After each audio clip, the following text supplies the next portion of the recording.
All right, and good Friday morning to everyone. It is an exciting day here all across the Red River Valley because through the magic of technology, I am up near Crookston, Minnesota, and my partner in crime right here. It is going to be so much fun. I want to introduce Veronica Michael. Unbeknownst to each other, we grew up and lived 25 miles away from each other and only kind of hooked up through a bunch of different hemp programs and things that are going on. So a big warm welcome. It's funny because I think you're over here, but you're really over here to me. I'm over there. So a big warm welcome, Veronica Michael, and I want you to kind of introduce yourself and tell us why you're in the hemp business and what are we doing here today. John, thank you so much. Thanks for the introduction. Yes, so we grew up just a few minutes from each other because you're not, let's be more specific, you're not just from outside of Crookston, you're from really outside of Fisher area? In betwixt. Yeah. So I'm a little bit outside of Climax, Minnesota. That's where I grew up, and went to school here in Fargo-Moorhead. Is where I'm standing right now, meeting you guys this morning.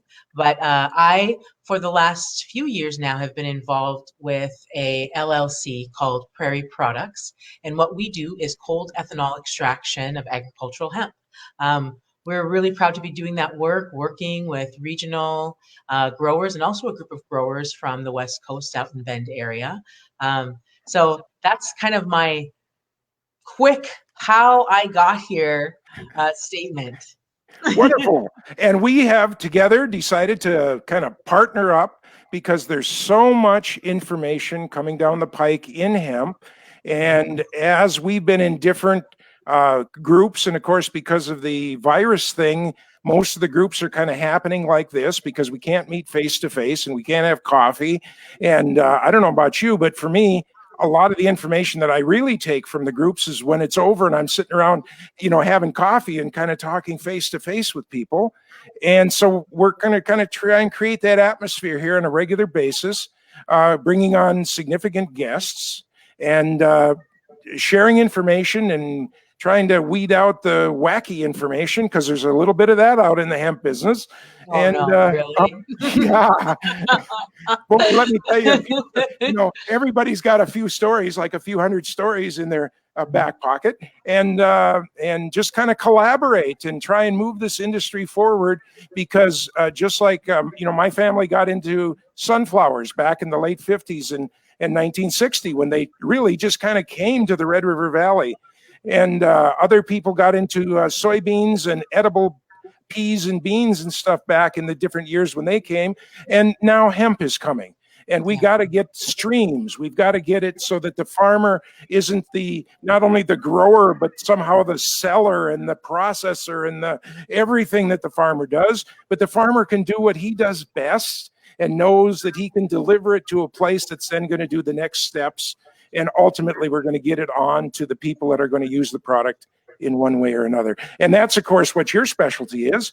You have step number 2. Step number 3, really, I guess. We'll talk all about that. But before we do that, we got to know what's happening in the field. And that's why we chose today's guest. And I will let you introduce her because you both know each other.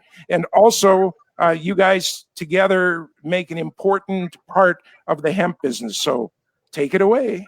Thank you. Well, I agree with John. I mean, our aim is to really grow the hemp economy here in North Dakota and in the Red River Valley. So we are so happy to have Kia Mickish here with us today from Adams Independent Testing here in Fargo. Welcome, Kia. Hi. Thanks for having me. Thanks for coming and joining us today. So could you give us a little bit of information on what Adams Independent Testing is? Yeah, of course. So Adams Independent Testing is a third-party testing, and we do things like test your hemp for potency. So that's going to be all the different cannabinoids like Delta-9 THC, CBD, CBN, whatever that might be. But we also test it for safety measures like pesticides, heavy metals, etc. And we can give an independent certificate of analysis for you to buy and sell your product. Wow. So how long have you been testing hemp? So we've been testing it in North Dakota. It only became legal with the Farm Bill. So we started getting to work right after right after that passed. We had been researching it for a while before that, and we just decided to go straight forward with that. So I guess we did all the testing last year for the first growing season in North Dakota, and have been doing it since then. Cool. So for those who don't know, you applications besides just testing agricultural hemp.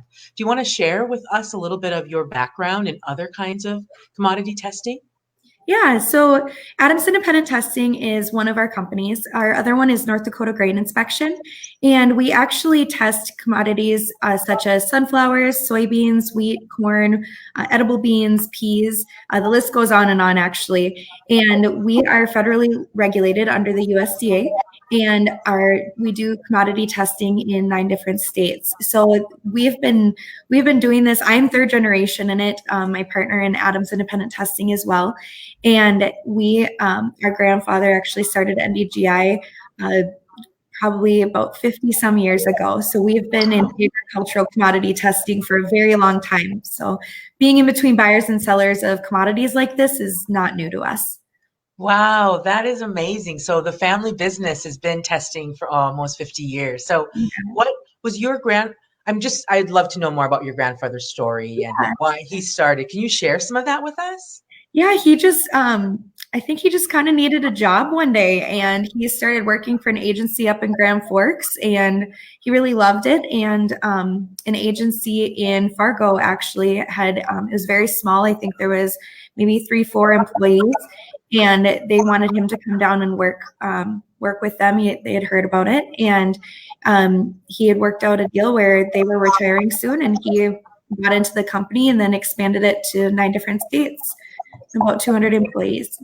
Wow, that's a beautiful story. That's a beautiful story. Now, you mentioned that you are, did you say registered USDA lab for your other commodities testing? Is that the language you used? Yeah, we're designated under it. So we actually have specific territories that we have to work in between. So I can't go into another agency's territory and they can't come in mine. And that's actually to help preserve the integrity of the certificates so that there can't be they call it grade shopping. So there can't be pressure on grading establishments to produce favorable or unfavorable certificates for certain parties to make sure that they are truly unbiased certificates. Wow. So that sounds reasonable and really good. When we think of regulation, I mean, that's an area where I can get behind. So how do you see that as different to what's happening in the hemp market? You know, it's very different. I'm used to being in something that is heavily regulated. I mean, the handbooks, the directives, the regulations that we go through in the grain industry, if you were to print them all off, they would just keep going forever. It's tens of thousands of pages. And we've been doing this, a lot of things that everyone's seeing in the hemp industry there's a lot of fraudulence with certificates. There's a lot of fraudulence with other labs. There's fraudulence all over the place. And a lot of people think that's unique to hemp, and it's really not. That's actually why our industry on the grain side came to be, was because the same fraudulence was occurring in the grain industry. So I think it actually happens a lot in emerging industries, and things just need to be done to take that into account and fix that. Sometimes they need to be more extreme than others. In the grain, it's a lot of money, a lot of movement. You're dealing with experts. So the government had to take a pretty big hand in that. But it'll be interesting to see how hemp plays out. And I think they're trying to step back a little bit and see if the industry can handle it on its own without having government intervention too much. And it'll be interesting to see where it all plays out. It will be interesting. You know, I think we want safe and quality products on the marketplace, but we don't want 10,000 pages of regulation. So what do you think could be the first maybe 3 things the hemp industry could do to put into place on its own in this area before the feds had to say, hey, we're going to slap your hand? You know, it's something that I find to be kind of a hindrance right now in the hemp industry in regards to testing is actually the fact that there aren't standards as to what needs to be tested. And that's where a lot of problems come in. So I spend a lot of my time educating individuals in the industry on that. Okay, so you may say there's 10 different labs and you want a pesticide test. You go to those 10 different labs, you could get 10 wildly different analytes that are being tested. So like for us, we test off of the Oregon standards because we felt that was, to us, it felt like the most universal standards out there at the time. And but other places, if you're in Nevada, maybe, Nevada maybe has their own set of pesticide standards, and Colorado has different ones. California has different ones. So some states have their own, but yet North Dakota and Minnesota, Ohio, those are some of the places we do a lot of testing in Michigan. They don't have pesticide standards. So then we're left to pick which one fits our customers best, which is difficult because we test on a national basis. So coming up with standards that are across the board, as most of us know, the hemp industry isn't stuck in a state. I mean, I know you can buy and sell hemp across state lines. It's a very national commodity. And so the standards of what's being tested should be a national standard as well. I totally agree. So, and with the not only what's being tested, but the limits of what should be tested as well. I totally agree. We chose to use the Oregon standards for our growers in bringing material in because that's what we, like you said, this is a commodity that we're trading across the country. You don't know those state standards. How has some of the regulation in the vaping industry or concerns changed your thoughts around that? Or precautions you've had to take? Yeah, no, it's been really interesting. I think people are more apt to have the certificates of analysis, which is good. It's very important to be safe. We thought that there was going to be more testing in, the vitamin E and stuff like that, and we haven't seen that. So that's interesting to me. I thought that there would be more of those types of things, safety precautions, and there hasn't been yet. Because we were able to test for that, but there wasn't actually a need for it. None of our customers wanted it. So, it's interesting to see how that goes. But a lot of people are wanting to put QR codes on their products now, which is very good. Just having that transparency with consumers and how they want that. Let's just take a moment here, I think, for our guests. And Veronica, why don't you stop and explain what your business does? If I'm just a person you met on the street and don't know too much about hemp, because I think we're kind of talking a little deeper here. And so how do you interact with the hemp business? And then let's talk about how Kia interacts with the hemp business. We could do how I do too. So people get kind of an understanding, if this is their first hemp listen, how we're touching the hemp business, each one of us. So Veronica, why don't you start and then. Yeah, so what we really do is we work with growers to bring in their dried agricultural hemp. We do test. So like growers are testing in the field, and I think this is where we can talk about who comes first, who comes next. But actually, I feel that you two do, because as growers yourselves, John, and then Kia, that whole testing process in the field happens before I even get to lay hands or contracts on a product. So when people jump into agricultural hemp, the first thing they're doing in our region is getting a license. Each state in the United States is required to do their own licensing procedure, although the 2018 Farm Bill allowed for all of the United States to grow agricultural hemp. There are some states still in our union that have chosen not to take on those regulations, or they've disputed that. South Dakota, notorious, some others that we all know, but that's really the first place people start. So once a grower starts growing, John, do you want to say a little bit about growing? Sure. And that's what our little business is up here. We're a really tiny grower. There are growers around us that are growing 80-acre, 160-acre fields.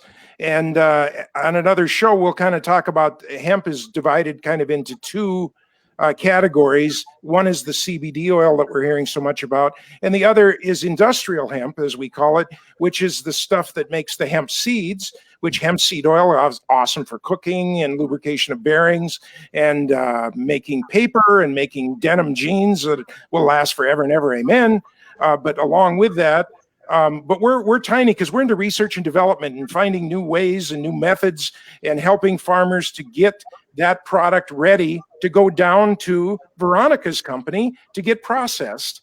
And the whole thing along the way, of course, that's Kia's company doing the testing, because the states and the federal government have put, and this is my own personal statement here, totally unrealistic limits on how much of different substances this product, the hemp, can have in it as it moves from a farmer to a processor to the retail consumer. And so that's why the testing is the big element to this.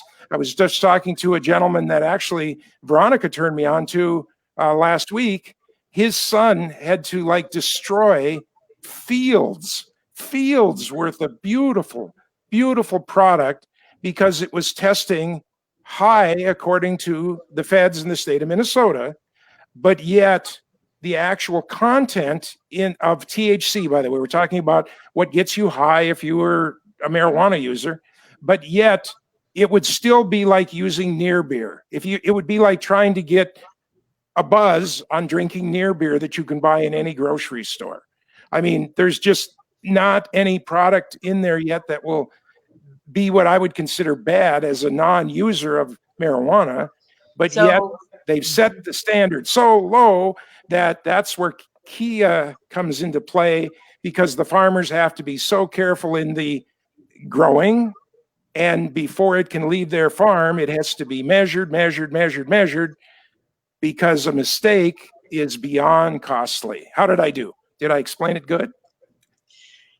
You wrapped it up pretty well. All righty.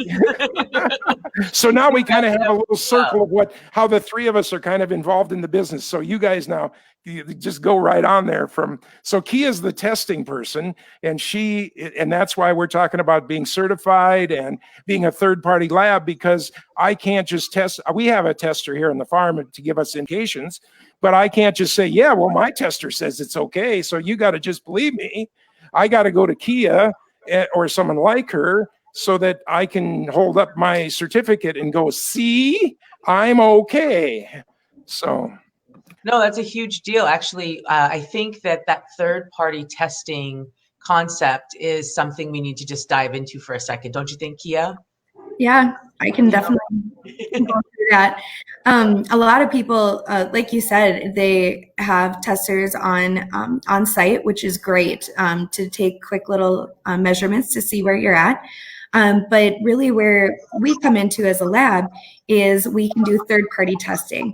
And what that means is, to just put it bluntly, people don't trust other people sometimes. And so it gives you that unbiased third party that is going to give you that result that you know is true and accurate. Machines are very easily manipulated and changed and doctored. And so it really gives that assurance saying this is what my product actually is. And then it helps ensure trust between buyers and sellers of a commodity. Absolutely. Absolutely. It's so good to talk to you about hemp, Kia, because we're used to just getting right into the nitty gritty. So thank you, John, for reminding us. But let's step back to something John said, that farmers are, they're testing in the field and these mistakes are costly. I think it's important to note that like John mentioned, there are very strict rules that everyone is adhering to around the potency of the product, correct? That we kind of started talking about pesticides and other contaminants, but the potency is really the issue here to move the product around. So when it comes to potency, one of the things that I'm interested in you talking about, compared to other commodities, when testing is done in hemp, how do you think we could improve the way farmers are testing and getting that sample to you? So when we're working with farmers and producers to test their commodity, we really encourage them to be familiar with their state's regulations on how the state will be testing it. And so, and what I mean by that is the state will have very specific ways on how they're going to sample your field. They're going to tell you if they're going to do it per variety, if they're going to do it per field, how many per acre, are they going to do it in a sawtooth pattern? Are they going to stay away from the edges? I mean, it's usually pretty detailed on how they'll do it. It's not rocket science. So, I mean, really just reading it, you can gather what's going on there.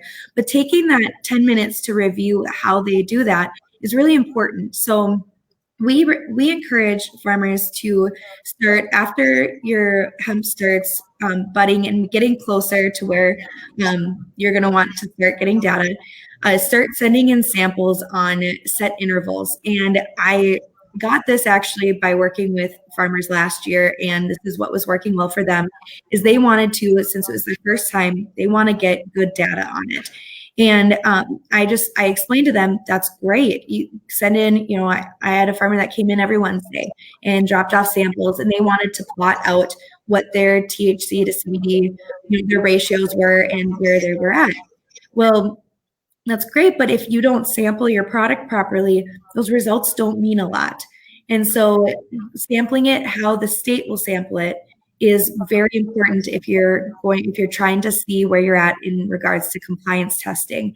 Now, if you're trying to figure out, some calculations on how much money you're going to make from your crop, don't do it through the compliance. Please don't do that. That is way hotter. At the top of the plant is going to be hotter, and so you're probably going to be a little surprised when you bring it into someone like Veronica and what your potency is, because they are going to be quite a bit different. And so we recommend, you're going to do your proactive testing for state compliance, and to make sure that you don't have to destroy your crop, which is first and foremost the most important. But then you get into, if you're curious and wanting to make those calculations, you're going to have to actually get top, middle, bottom, the outer edges, inner edges, and get a representative sample, and then kind of extrapolate it out from there. Mm-hmm, mm-hmm. And we found that to be so true. You can go pick those beautiful buds that have that beautiful purple and pink colors and things, and you're going to sit on one reading, and you're going to, like you said, you're just seeing those numbers roll up, and then you go and kind of really take a plant apart and take everything. Because when we deliver it to a processor like Veronica, we're kind of delivering everything but the tree in the middle. I mean, all of the outside kind of greeny, leafy parts of the plant go down there for processing, and you average that across, and the numbers are going to be significantly different. So yeah, there's not a lot of CBD. There's a lot in the beginning. There was a lot of talk about there's CBD in the leaves and the stems. You can't let those go to waste. You can't let those go to waste. And that's all I heard in the beginning. And I think people are starting to realize a little bit more that yes, there is CBD in the leaves and the stems, but is that amount enough for and to make it worth it? And that's really a call that farmers and processors need to make on their own. But we have a lot of people that will actually just send in their leaves and stems, the small stems, to see what that is, and then they kind of do weights and see what makes sense for them. We had people that had bought huge harvesters and we're going to chop up all their material, and when they did the testing with us and saw what it brought the result down to, they stopped immediately and started hand harvesting their entire crop. Absolutely. I see everyone shaking their head. For the growers we worked with this year, everyone did their work by hand.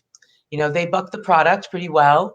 But drying, I think it was the first year for growers to dry, in buildings they had or formats they were kind of recreating, and at varying results, correct?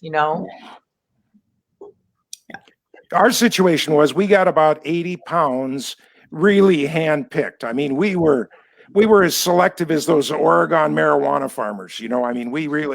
We were picking buds and clipping sugar leaves, and but ironically, I still have those 80 pounds over here in the barn. If anybody, and we're using that, of course, in our research and development. We're bringing out, products that we're testing and all sorts of fun things that we'll talk about on future shows. But then, of course, for us here, we got 8 inches of rain, and that knocked our plants down into the water. And then that was terrible. And then followed that up with that snowstorm that we got. And so we did harvest the rest of that crop, put it in the Quonset, got it dried, but it was trash. We took it out this spring and had the neatest bonfire you could ever imagine. So we really only, and understand we're very small. We only planted 930 plants total, and everyone was named and numbered. So, we have our fond recollections of row 13, plant 39, so, but different than the people who have an 80-acre field or are farming in that kind of a situation. But wow, had we had an 80-acre field and that rain and snow would have come, I would have had to move to the Bahamas. I'd have been living on that island right there. So, Yeah, our scale too is very small. We the growers that we worked with really planted 1 acre to 5 acres. So they were much smaller scale, and then had the ability to have that kind of people power to do a lot of that work, or almost hurt themselves working that hard. Oh, but, that was my joke. I hadn't been actively in farming most of my life. I've been in the IT business, marketing, accounting, those kind of things. And all of a sudden here I am at 67 years old. I'm back in I'm working harder than my cousins in their big 4-wheel drive tractors. So, it was an interesting experience. I loved it very much. So I visited with a farmer near Warren, Minnesota, who said it was like large scale gardening, which made me giggle. True.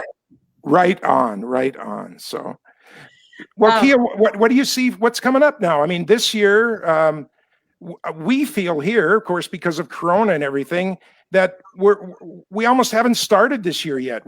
All of our product is indoors right now. So, yeah, it's been an interesting year, that's for sure. We saw, we're in a unique position being testing. We really get a good pulse on the movement of product because whenever you move the product, you need testing.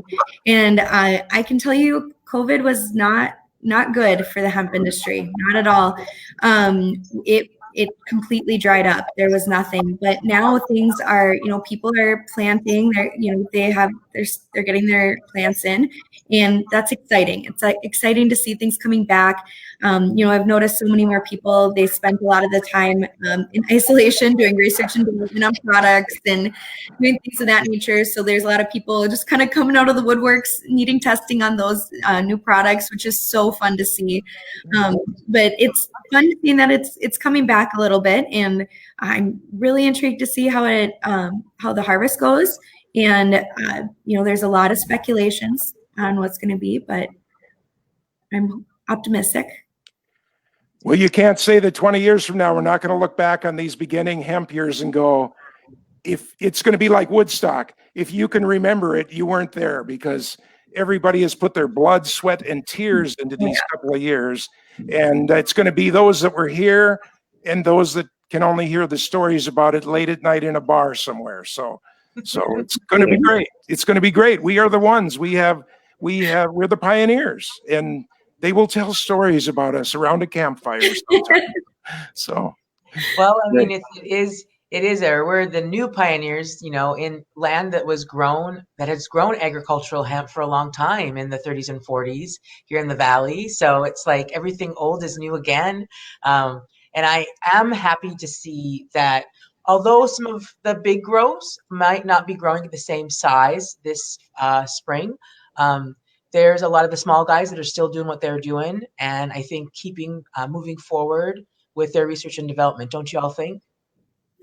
Yeah, it sounds like that. And talking with the state, looks like there's still new people coming into it too. They weren't scared off too bad. And so I think people are still excited to see what can come from this.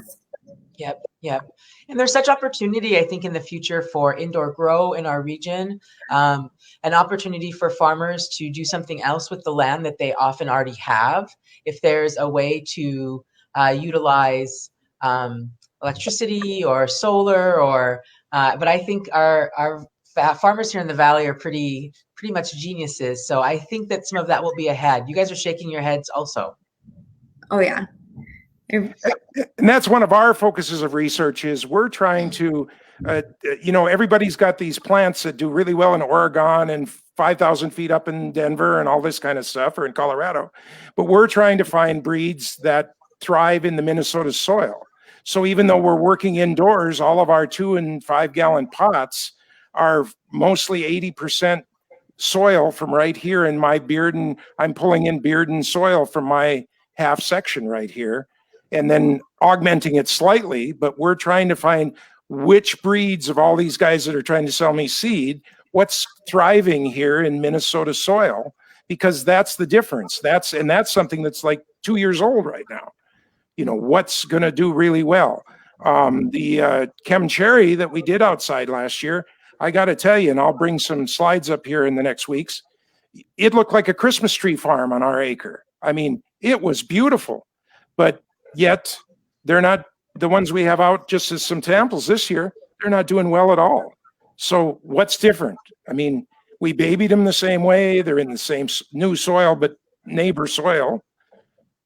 The rains have been about the same. We love them the same amount. You can't tell me it's something cosmic.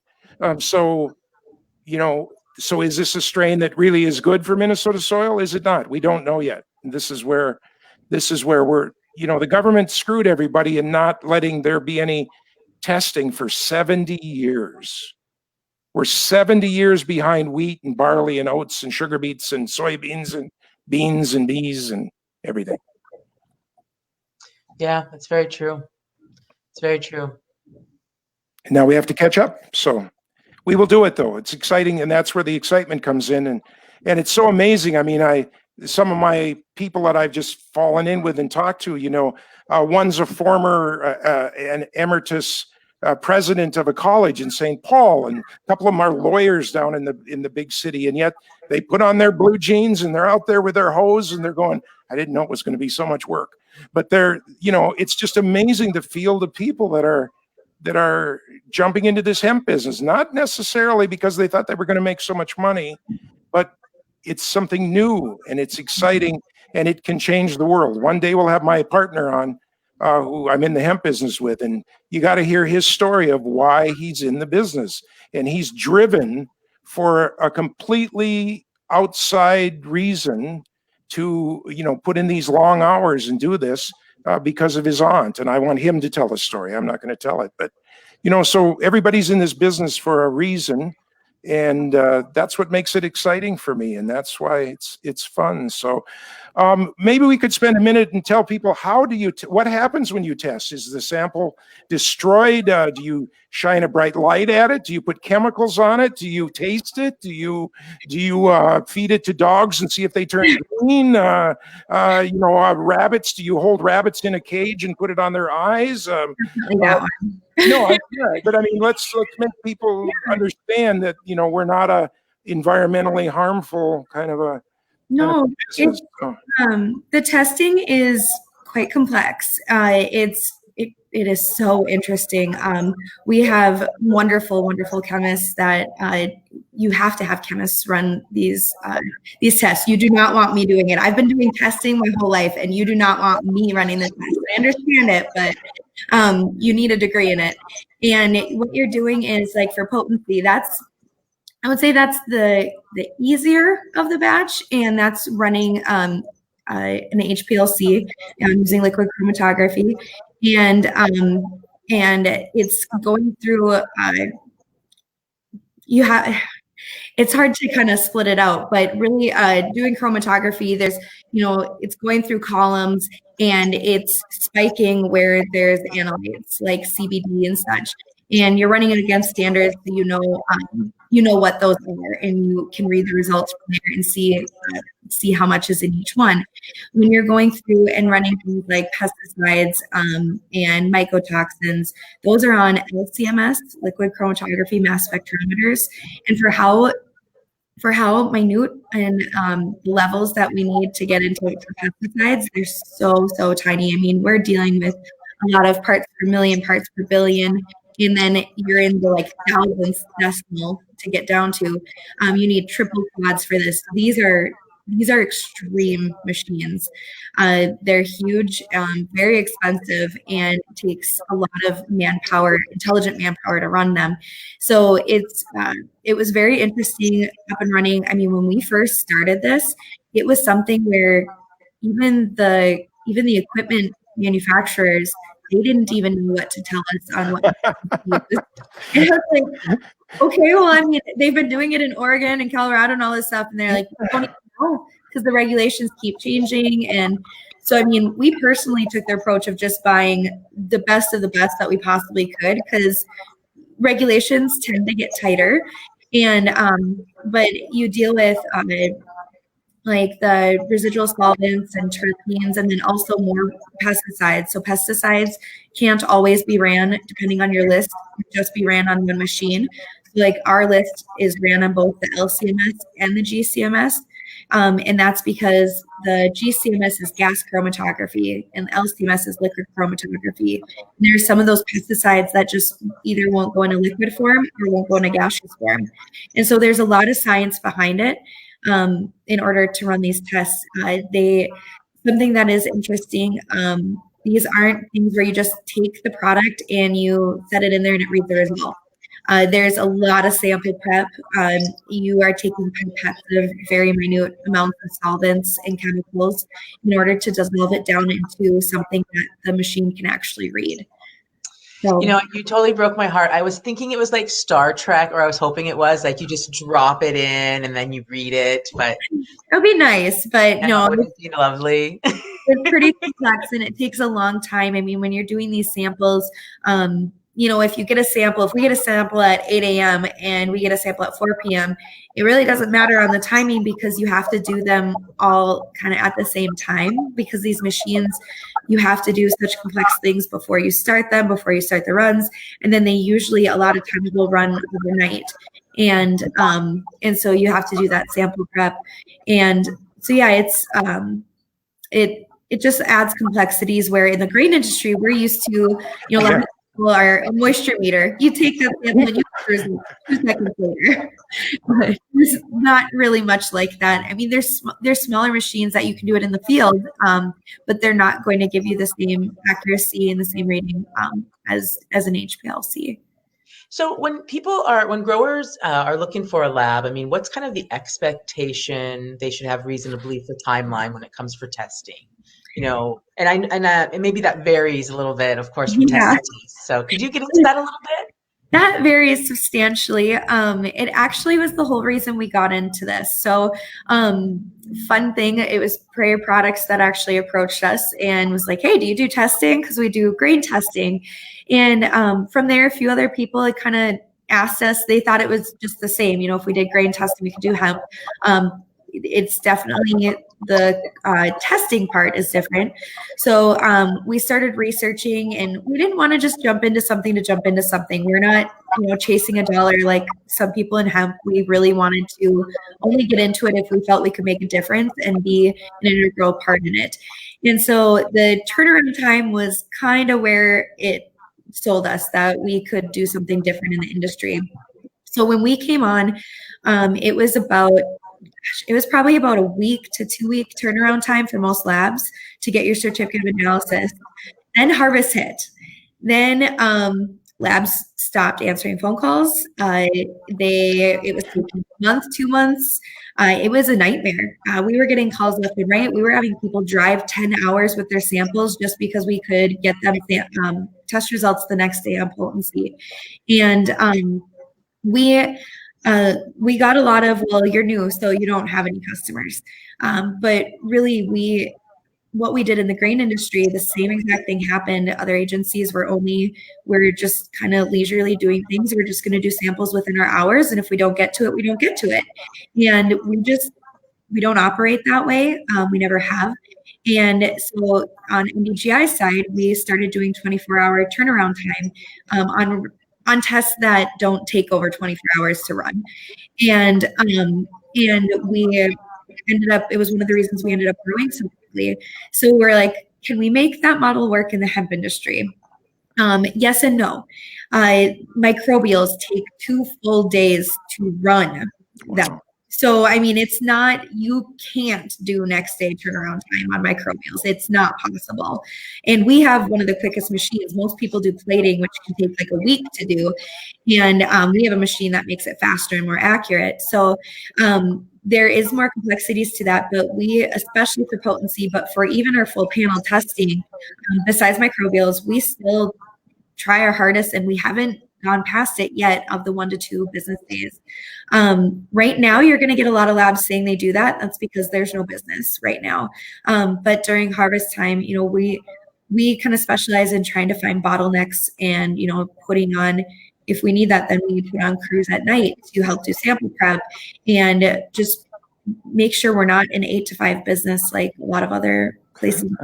Because, I mean, think of the farmers, think of processors. You guys are working around the clock. Why is it that you guys have to be constrained to labs so much just because they're specialized in what they do? We didn't think that was fair. So that's why we got into it. And it's been working really well for us.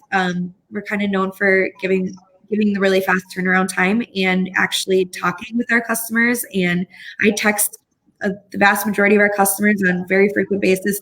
I mean, Veronica and I, we've become pretty close, and we talk all the time and want to be a part of people's businesses and help them find what works best. What is this 8 to 5 thing you talk about? How does that work? What is that? Yeah, good gig if you can get it. Yeah. 8 to 5. Yeah, you know, I should disclose here. We work with Adams Testing, and so Key and I know each other. It's been great to get to know each other. And I think that it's also, though, so important for people to understand testing. I think for new farmers that are jumping in, you know, not understanding testing and the costs associated, the timeliness, the law, like you mentioned, by state, all those things are just, we won't even see a farmer get to us if they haven't complied. So what do you both wish brand new hemp farmers knew about testing? Go ahead, Kia, and then I'll chime in. I heard of a lot of people that had to destroy their crops last year. And all they would have had to have done is just threw a few tests, through samples in the mail and get them tested, and they would have known when to harvest. Truly, most people think of the testing as just when the state comes in and does compliance testing, but there's a whole other realm to it that you have to do. I like to call it proactive testing, because to me, that's what it is. You're being proactive and do it ahead of time and make sure that's how you gauge when to harvest. Truthfully, you don't do it by looking at your plant, because all other plants, every variety, everything can be so different. That test result is what should determine when you harvest. So please test your stuff so you don't have to destroy it. Yep, absolutely. The hemp business kind of came along like chinchillas came along before you guys were born. And it was in the back of comic books, and it had a little ad, and it says, raise chinchillas at home and get rich. And all you had to do was buy a boy chinchilla and a girl chinchilla, and you put them down in your basement, and there was just, the children were walking up the stairs, and you sold them and you got rich. And a whole lot of people thought that that's, you put some hemp seeds in the ground and you gave them some water, and people were driving into your yard to throw $100 bills at you to walk away with the product. It was the least amount of education that anybody ever did to go into a business. It was unbelievable when I would go to the different gatherings and stuff, and you're just talking to people and you're going, you know, so what's your agriculture background, or what's this, or, oh, nothing. I'm a psychology professor, and, you know, I thought it would be a good thing to do to get outdoors, or, and it's like, so, you know, do you know anything about plants or raising plants or how much water is required, or no? I mean, it's like never have so many people gone into something, you know, it was, in some ways, it was like the biggest con game ever. And I think that now those people are filtering out, and the really serious people are around.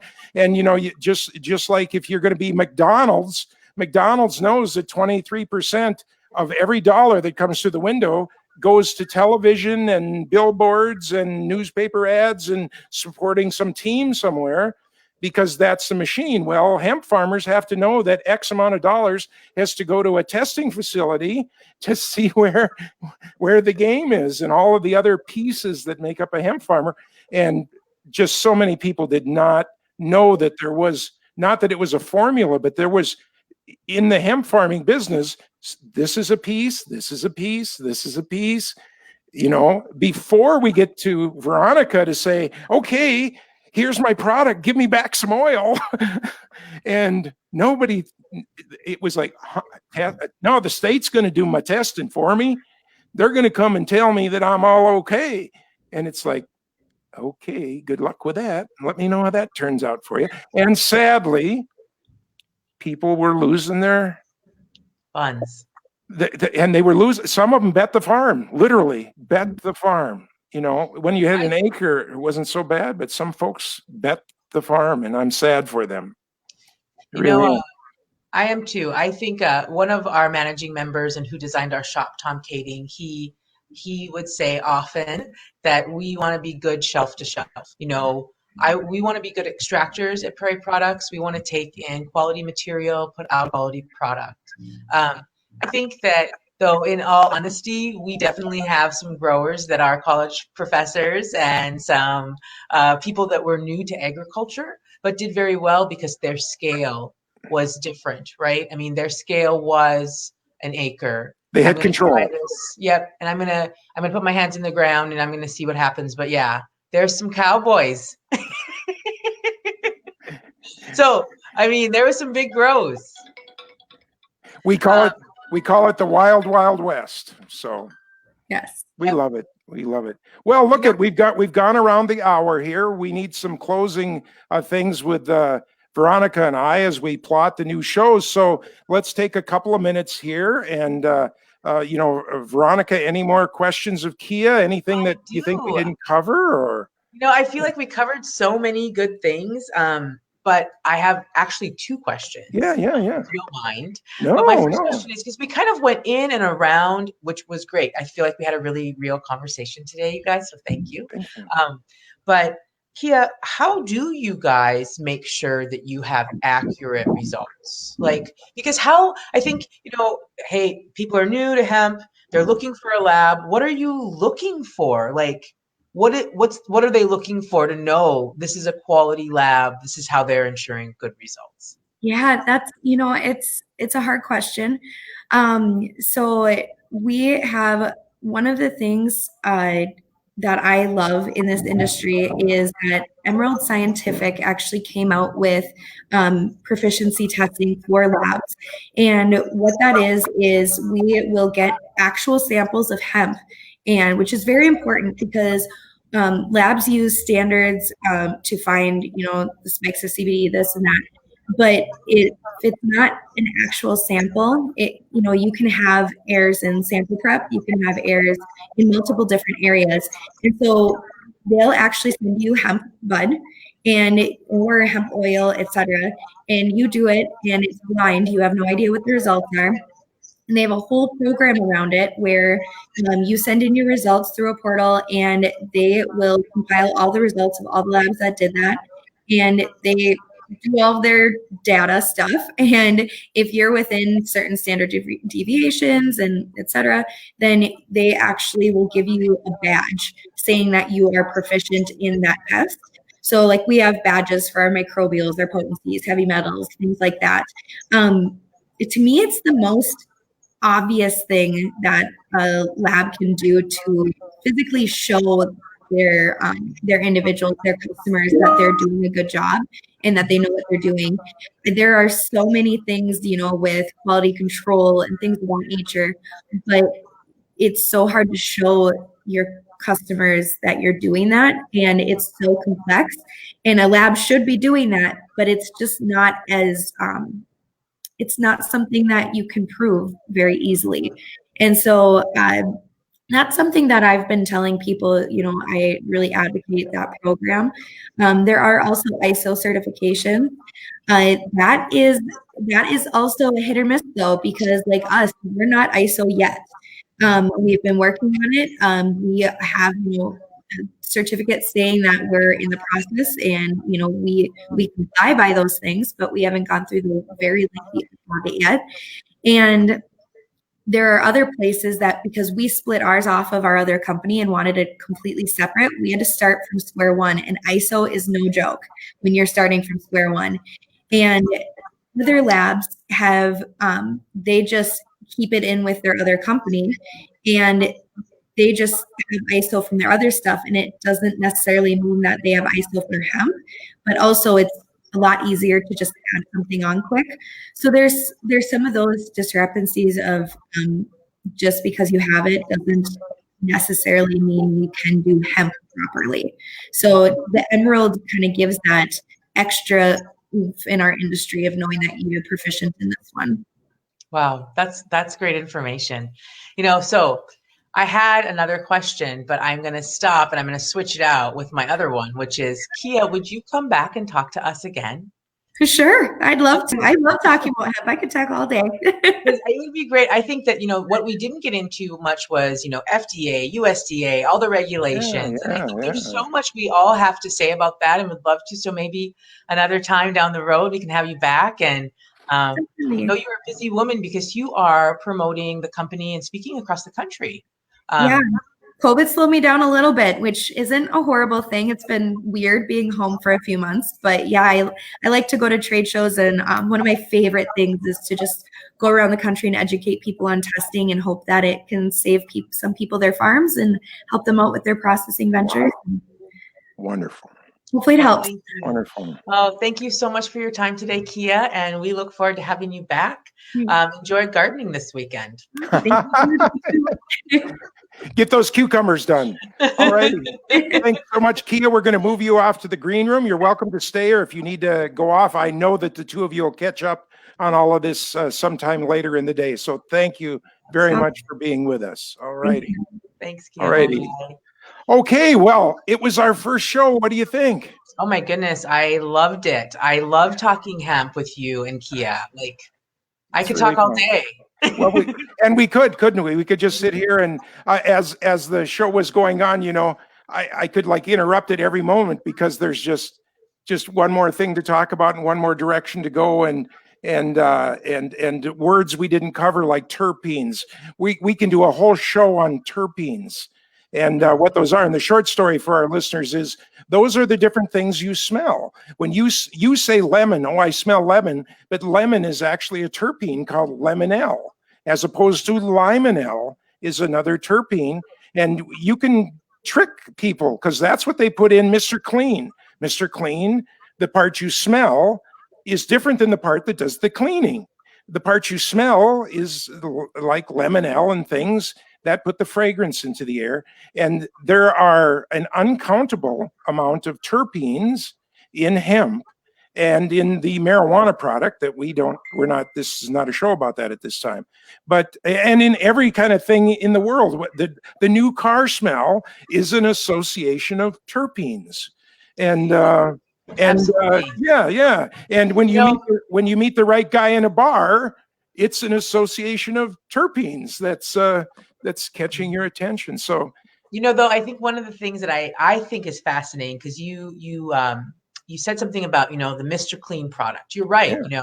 That smell is a terpene derived component, but we also know that it smells good, but terpenes also have effect on the body. I mean, absolutely. They have a medicinal effect, and we know this when we look to our friends who are interested in essential oils. And now, I'm not saying that essential oils are going to cure cancer. No, but they have an effect. They have an effect. Right. You're totally right. Yeah. Or they help another botanical. There's again something else we would love to talk more about, because terpenes are an interesting and unique trait that we are finding here in the Valley. Right, we're finding some great terpene profiles. We sure are. And that's the thing, is we've got 1,000 things we can talk about for shows. We hope that our listeners will contribute and ask questions and tell us where we can go as part of this. We have a series of possible guests lined up that we think you would find interesting. Also, the parts per billion. I have a whole thing we can talk about that on a future show, considering there's 7 billion people in the world. Think about when we're talking a machine that can detect a part per billion. That's like finding one person out of, or if it was 7 parts per billion, that's like finding 7 people in our entire world. And we have a machine that can do that. So here we are, our first show. The next show is next Friday at 9 a.m. Central Time. We will just be hoping that more and more people drop in and contribute, send questions, send emails, send social media requests. Our listeners will kind of direct where this show goes, and we're going to have a lot of fun, and we're going to talk about your products. I know you have some awesome things for folks. We have some awesome things that we're developing. Our third partner has just got an eye for and a nose for developing some really neat things that I'm so excited about. So the future, just like the very first talkie, when Al Jolson got down on his knee and said, "You ain't seen nothing yet." And that's what to me, that's what the hemp business is. That's why I'm excited every morning, just to get up, because I still have my other businesses and my full-time things that I work on and everything. But by God, there's just an exciting thing to get up and find out what's going to happen today. And now here we can share that with all our friends and family and new people that we meet. So I'm so excited that you're in my life. I agree. I agree. And to everyone listening, I totally agree. This is an exciting opportunity to talk about what this ecosystem is going to look like here, but also share information and exchange in the way it should be done. Good neighbors and friends coming together and figuring out how can we improve this quality of growth and sustain this in our region, in the Valley. We're going to do it. We are. I know we're going to talk this week, but I'm going to look forward to seeing you next Friday, 9 o'clock Central Time, 10 o'clock Eastern Time, 8 o'clock p.m. for our European friends. I'll see you then. Bye. Bye, friends.